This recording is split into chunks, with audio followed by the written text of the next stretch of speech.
Konflik tapal batas antara warga Indonesia dan Timor Leste kembali memanas di wilayah perbatasan Oekusi.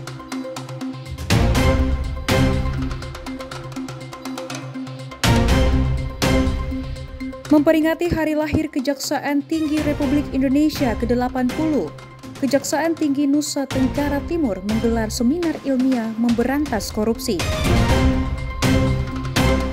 Dua tim kadet dari Fakultas Vokasi Logistik Militer Universitas Pertahanan Republik Indonesia berhasil menorehkan prestasi membanggakan dalam ajang ilmiah internasional. Halo, salam sejahtera pemirsa. Selain 3 topik utama tadi, kami juga menghadirkan informasi penting lainnya. Anda juga dapat menyaksikan Timur Sepekan dan program menarik lainnya melalui live streaming www.timortv.com.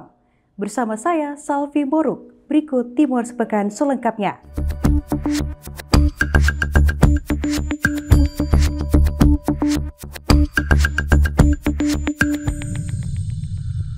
Konflik tapal batas antara warga Indonesia dan Timor Leste kembali memanas di wilayah perbatasan Oekusi. Sengketa lahan yang belum tuntas memicu bentrokan antar warga sebelum akhirnya berhasil dipisahkan aparat keamanan dua negara. Berikut informasi selengkapnya untuk Anda. Konflik tapal batas antara warga Indonesia dan Timor Leste kembali terjadi di wilayah perbatasan Kabupaten Timur Tengah Utara, Nusa Tenggara Timur dengan distrik Oekusi, Republik Demokratik Timor Leste. Seorang warga Indonesia di Desa Inbate, Kecamatan Bikomi Nilulat, Kabupaten Timur Tengah Utara mengalami luka tembak diduga dilakukan oleh aparat keamanan Timor Leste. Menanggapi kejadian ini, Gubernur Nusa Tenggara Timur, Melki Lakalena menyatakan telah menerima laporan langsung dari Kasrem 161 Wirasakti. Saat ini pemerintah Provinsi Nusa Tenggara Timur telah berkoordinasi dengan Pemda Timur Tengah Utara yang sudah berada di lokasi untuk melakukan pengecekan. Gubernur Nusa Tenggara Timur berharap pelaku penembakan dapat segera ditangkap dan diproses secara hukum oleh pemerintah Timor Leste. Sebelumnya warga Atambua bernama Abel Bere juga dilaporkan tewas tertembak saat masuk secara ilegal untuk berburu di wilayah Suai, Timor Leste. Beliau tadi baru menyampaikan bahwa ada penembakan yang terjadi dan masih ditelusuri lagi, dan tadi informasinya Forkopimda di Timur Tengah Utara sudah di lokasi juga untuk mengecek soal ini, dan kami berharap agar peristiwa ini bisa segera diselesaikan dengan cepat, dengan tuntas dan dengan damai. Semoga pelaku yang memang diduga berasal dari warga Timor Leste yang katanya menembak ini itu bisa segera ditangkap dan bisa diproses hukum juga oleh pemerintah Timor Leste, sehingga ini jangan berkepanjangan. Karena ini kan baru ada 2 kejadian dalam waktu bersamaan. Apalagi kan ini Timor Leste akan menyelenggarakan ada tanggal 28 nanti ini kan ada acara pertemuan dagang ya dari beberapa negara termasuk dari Indonesia. NTT ini akan mengirimkan Pak Wagub dan rombongan. Jadi kami berharap ini bisa segera diselesaikan dan yang ini pelaku bisa segera diproses di Timor Leste dan kejadian sebenarnya bisa diungkap dengan baik. Bentrokan antar warga Indonesia dan warga Timor Leste yang didampingi aparat keamanan Timor Leste terjadi pada Senin siang 25 Agustus 2025. Informasi yang beredar menyebutkan persoalan dipicu oleh sengketa tapal batas kedua negara. Dalam insiden tersebut, seorang warga bernama Paulus Taeki Oki mengalami luka tembak di pundak kanan. Korban selamat dan langsung dilarikan ke RSUD Keva Manado. Dari Kupang, tim liputan Timor TV melaporkan. Panglima Komando Gabungan Wilayah Pertahanan II melakukan kunjungan kerja ke Provinsi Nusa Tenggara Timur. Kunjungan ini berfokus pada penguatan koordinasi pengamanan di wilayah perbatasan Republik Indonesia Timor Leste, serta peningkatan kesiapsiagaan pasukan. Berikut informasi selengkapnya untuk Anda. Panglima Komando Gabungan Wilayah Pertahanan II melakukan kunjungan kerja ke Provinsi Nusa Tenggara Timur. Kunjungan ini sebagai bagian dari agenda pengawasan dan penguatan koordinasi pengamanan di wilayah perbatasan. Kunjungan ini disambut oleh Gubernur Nusa Tenggara Timur, Melki Lakalena, Kapolda Nusa Tenggara Timur, Irjen Pol Rudi Darmoko, Kasrem 161 Wirasakti, Ketua PIA Ardia Garini Wilayah Cabang Lanut Eltari, Nila Joko Hadi Purwanto bersama jajaran TNI AU Lanut Eltari. Dalam kunjungan ini, Panglima Kogab Wilhan II menggelar rapat koordinasi dengan jajaran TNI dan Polri di Nusa Tenggara Timur. Fokus pembahasan terkait pengamanan wilayah perbatasan Republik Indonesia Timor Leste, kewaspadaan terhadap potensi konflik tapal batas, serta kesiapsiagaan dalam menghadapi ancaman non-militer. Panglima Kogab Wilhan II juga meninjau sejumlah satuan TNI, termasuk fasilitas pengamanan di wilayah perbatasan. Kehadiran beliau memberikan penguatan moral kepada prajurit yang bertugas menjaga kedaulatan negara.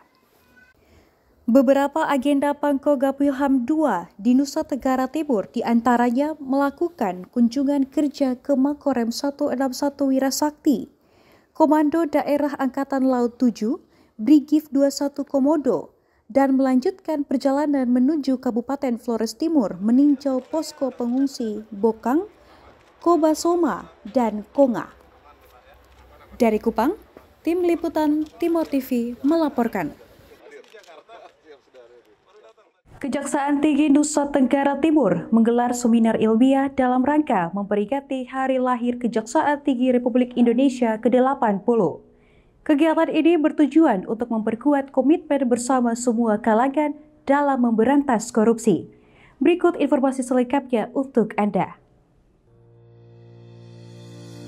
Kegiatan seminar ilmiah dilaksanakan di Aula Eltari Kantor Gubernur Nusa Tenggara Timur yang diikuti oleh 800 peserta, baik Forkopimda Kabupaten Kupang dan Kota Kupang, akademisi, praktisi hukum, advokat Peradi dan KAI, perwakilan perbankan, serta mahasiswa dari berbagai kampus di Kota Kupang. Kegiatan seminar ilmiah ini bertema optimalisasi pendekatan follow the asset and follow the money melalui Deferred Prosecution Agreement dalam penanganan perkara pidana dengan tujuan terus berinovasi dalam pemberantasan korupsi dengan mengoptimalkan pendekatan hukum modern dan menjunjung tinggi integritas dan profesionalisme. Kejaksaan Tinggi Nusa Tenggara Timur yang membuka langsung kegiatan ini menyampaikan bahwa kegiatan ini bukan hanya sekadar perayaan seremonial, tetapi menjadi momentum refleksi dan konsolidasi untuk memperkuat komitmen bersama dalam pemberantasan korupsi dan penegakan hukum. Yang disadari oleh dunia peradilan bahwa konsep pemulihan kerugian keuangan negara atau aset negara tidak efektif selama ini. Oleh karena itu konsep ini dibuat dan bahkan telah mendapatkan persetujuan untuk masuk dalam RPJMN 2025-2045 ya. Jadi konsepnya adalah bagaimana satu tindak pidana yang melibatkan korporasi itu mengedepankan pemulihan aset dan keuangan, follow the money, follow the asset, agar kedua entitas ini baik negara maupun korporasi itu meminimalkan efek negatif dan memaksimalkan aspek pemulihan dan keuntungan atau perbaikan kedua entitas hukum ini. Korporasi juga apabila melanggar satu ketentuan pidana, apabila di bawah pengadilan kan bisa dikenakan sanksi yang berat berupa pencabutan izin. Nah, hal ini juga dipikirkan oleh negara bahwa korporasi itu juga akan berdampak pada kepentingan masyarakat, di mana akan terjadi PHK dan lain-lain serta gugatan dan macam-macam, sehingga dipilih sebuah konsep namanya DPA ini. Dan ini sebuah solusi dalam kaitan dengan upaya memaksimalkan pengembalian aset dan pemulihan kerugian negara. Dengan adanya kegiatan ini, diharapkan dapat memberikan pengetahuan kepada semua elemen masyarakat dalam komitmen bersama memberantas korupsi dan meningkatkan pelayanan hukum bagi warga Nusa Tenggara Timur. Dari Kupang, Tim Liputan Timur TV melaporkan. Desa Merbaun di Kabupaten Kupang bersiap menjadi salah satu sentra penggemukan sapi terbaik di Nusa Tenggara Timur. Potensi lahan, pakan lokal, serta dukungan masyarakat membuat desa ini diproyeksi sebagai daerah penghasil daging sapi unggulan. Desa Merbaun, Kecamatan Abarasi Barat, Kabupaten Kupang, kini menjadi sorotan baru dalam pengembangan sektor peternakan di wilayah Nusa Tenggara Timur. Dengan lahan yang luas dan ketersediaan hijauan pakan ternak sepanjang tahun, desa ini diproyeksikan menjadi sentra penggemukan sapi terbaik di wilayah Nusa Tenggara Timur. Program ini lahir dari kerjasama pemerintah desa, kelompok tani ternak, serta dukungan pemerintah daerah. Ratusan ekor sapi telah dipelihara dengan sistem penggemukan berbasis pakan lokal seperti putak, lamtoro taramba, dan rumput alam yang melimpah di sekitar wilayah Merbaun. Merbaun salah satu pusat penggemukan sapi di Kabupaten Kupang. Ada Tumbal, ada Jombal, ada Erbau, dan lain sebagainya. Kita dalam hal ini, selama ini kan penggemukan sapi yang biasa istilah disebut parunisasi. Jadi kita paru paling banyak tugas makan lamtoro. Dalam waktu 3 bulan yang lalu, kurang lebih tanggal 5 Mei atau 9 Mei 2025, kami dari Pensi bertemu dengan Pak Gub menyampaikan supaya kita bisa ciptakan sebuah inovasi yang khususnya untuk membantu petani peternak dalam hal pakan. Jika pengelolaan terus berjalan konsisten, Desa Merbaun akan menjadi contoh keberhasilan pengembangan peternakan rakyat yang berbasis potensi lokal, sekaligus memperkuat posisi Kabupaten Kupang sebagai pusat produksi sapi terbesar di wilayah Nusa Tenggara Timur. Dari Kupang, Tim Liputan Timur TV melaporkan. Hasil membanggakan diperoleh Universitas Pertahanan Indonesia dalam ajang ilmiah.